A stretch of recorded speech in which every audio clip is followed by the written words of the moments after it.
Depois de libertar os dois endemoniados em Gadara e ser convidado a se retirar da cidade, Jesus entrou no barco e atravessou novamente o mar da Galileia até sua cidade, Cafarnaum. Então os amigos de um paralítico o levaram até Jesus, deitado em algo como uma padiola. O que chamou a atenção de Jesus foi a fé daqueles amigos. Pelo esforço deles, o paralítico já estava no lugar da expectativa. Jesus então lhe disse: Anime-se, filho, os seus pecados estão perdoados. A atitude de Jesus de perdoar os pecados antes de curar serviu como um profundo encorajamento para a fé do próprio paralítico. Por quê? Na mentalidade judaica daquela época, havia uma forte ligação entre o pecado e o sofrimento físico. Para o paralítico, a sua deficiência provavelmente vinha acompanhada de culpa e de isolamento espiritual. Alguns escribas ou mestres da lei que estavam ali murmuravam entre si, acusando Jesus de blasfêmia por fazer algo que somente Deus podia fazer: perdoar pecados. Mas Jesus os confrontou, demonstrando que podia conhecer os seus corações maus. Depois, mostrou que tem poder sobre o pecado e a doença, coisas que o homem sozinho não pode resolver. O perdão do pecado é algo invisível. Por isso, para provar sua autoridade de perdoar, Jesus fez algo visível. Ele curou o paralítico diante de todos. Com esse milagre, Jesus enfatizou que o reino de Deus se preocupa primeiramente com a reconciliação espiritual e não apenas com a saúde física. Diante disso, a multidão ficou maravilhada e glorificou a Deus. Quando saiu dali, Jesus viu Mateus sentado na coletoria. Mateus era cobrador de impostos, também chamado de publicano. O povo judeu o considerava, e com razão, um traidor, pois ele trabalhava para o governo romano e contava com o apoio dos soldados romanos para obrigar as pessoas a pagar os impostos.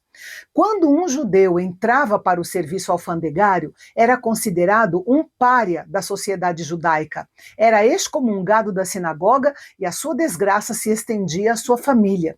Jesus sabia como todos detestavam os publicanos, mas é notável ver como ele amou e chamou Mateus. E esse amor provou ser bem direcionado, pois Mateus seguiu Jesus imediatamente. Na sua profissão, Mateus precisava ser altamente alfabetizado e proficiente na escrita. Mais tarde, toda essa sua experiência como cobrador de impostos o preparou de maneira única para escrever o seu evangelho. Então Jesus foi para a casa de Mateus para, ao que parece, uma reunião de amigos.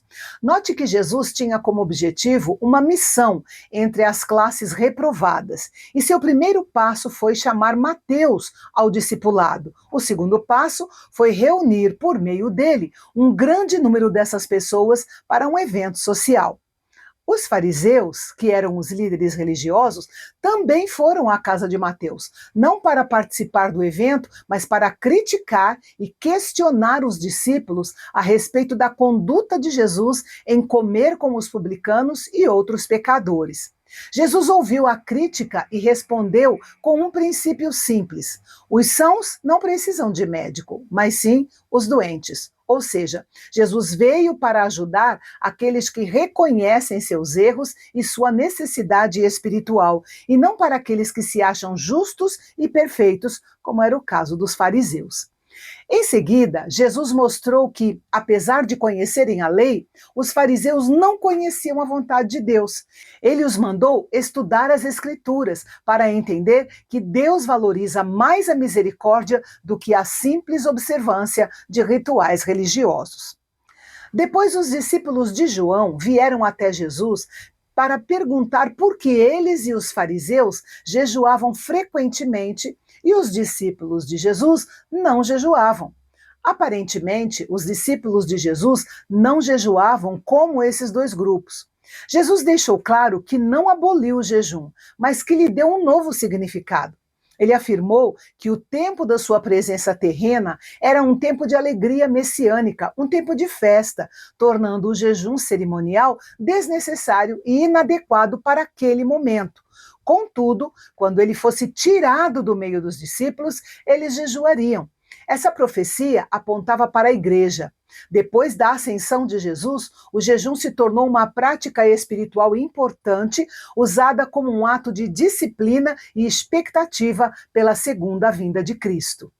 Na sequência, Jesus usou duas parábolas curtas e poderosas, o remendo em roupa velha e o vinho novo em odres velhos, para explicar que era preciso aceitar o reino de Deus com um odre novo, ou seja, com um coração e uma mente dispostos à transformação. A nova aliança não apenas aprimorava a antiga, como também a ampliava. Jesus formaria uma nova instituição, a igreja, que uniria judeus e gentios em um corpo completamente novo. Enquanto Jesus ainda ensinava essas coisas, o chefe da sinagoga se aproximou, prostrou-se diante dele e disse: Minha filha morreu agora mesmo, mas venha impor a mão sobre ela e ela viverá. Aquele chefe da sinagoga achava essencial que Jesus fosse pessoalmente tocar a menina, o que nos faz lembrar o centurião romano, que entendia que Jesus tinha autoridade para curar com uma palavra, mesmo à distância. Jesus e seus discípulos então acompanharam aquele pai desesperado em direção à sua casa, e claro, uma multidão de gente foi junto. No meio da multidão havia uma mulher que vinha sofrendo com uma hemorragia há 12 anos. O tipo específico de hemorragia não pode ser determinado, mas pelo fato de ter durado 12 anos, pode-se inferir que a doença era periódica. De acordo com a lei mosaica, o sangramento contínuo tornava a mulher cerimonialmente impura.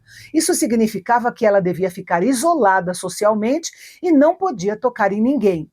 Ela foi se aproximando por trás de Jesus, acreditando que apenas um toque na borda da capa dele seria suficiente para curá-la.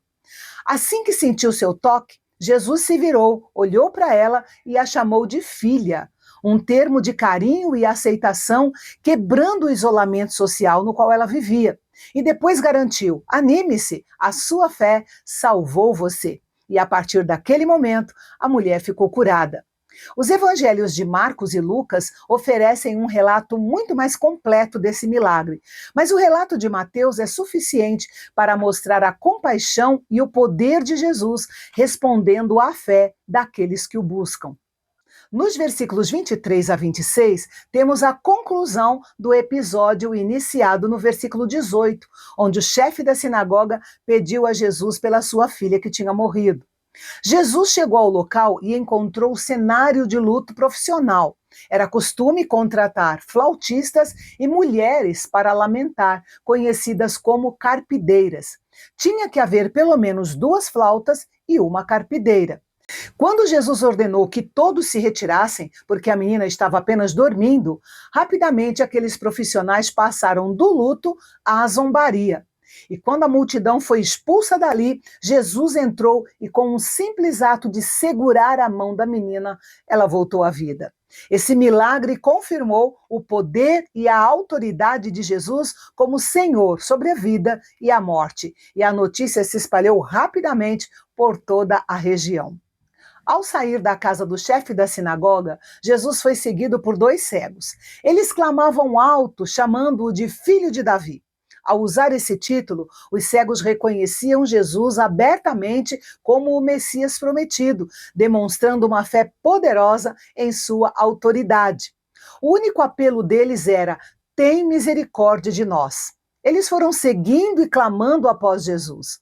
Jesus testou a fé deles e não os curou imediatamente na rua, mas esperou até que estivesse em casa. Lá, Jesus perguntou se eles criam que ele podia curá-los. Note que a fé não garante a cura para todos, mas sem dúvida há muita gente que não é curada por falta de fé. Aqueles homens simplesmente proclamaram sua fé dizendo: sim, Senhor.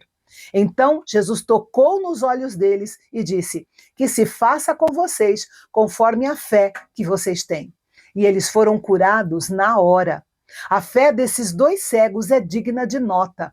E apesar de serem severamente advertidos por Jesus para não contarem a ninguém, os homens curados, cheios de alegria, divulgaram a fama de Jesus. Quando eles saíram, Trouxeram a Jesus um mudo endemoniado. Na compreensão judaica sobre possessão demoníaca, esse homem não tinha salvação. Isso porque a maioria dos rabinos da época acreditava que o primeiro passo para a expulsão de um demônio era levá-lo a revelar seu nome. Só assim ele poderia ser expulso. Como o demônio havia deixado aquele homem mudo, não tinha como saber o nome do demônio. Sendo assim, ele não podia ser expulso. No entanto, Jesus não teve problema algum. O demônio foi expulso e o mudo falou. Por causa disso, esse milagre surpreendeu as multidões, pois demonstrou não apenas a completa autoridade de Jesus sobre o reino demoníaco, mas também a fragilidade da tradição dos rabinos. Os fariseus que estavam ali não podiam negar o milagre, mas não queriam aceitar que Jesus tinha poder vindo de Deus. Então eles alegaram que Jesus agia sob o poder de Satanás. Essa foi a maior e mais grave rejeição ao ministério de Jesus, pelo menos até aquele momento. Mas Jesus simplesmente ignorou as críticas terríveis e injustas e continuou a cumprir a missão de seu Pai. Ao deparar com a profundidade das necessidades humanas, ele foi movido por compaixão por elas. A palavra grega usada para movido por compaixão é a palavra mais forte usada para descrever a compaixão profunda e dolorosa que comoveu Jesus até o âmago do seu ser. O estado das coisas sugeriu duas imagens à sua mente: um rebanho de ovelhas negligenciado e uma colheita desperdiçada por falta de trabalhadores.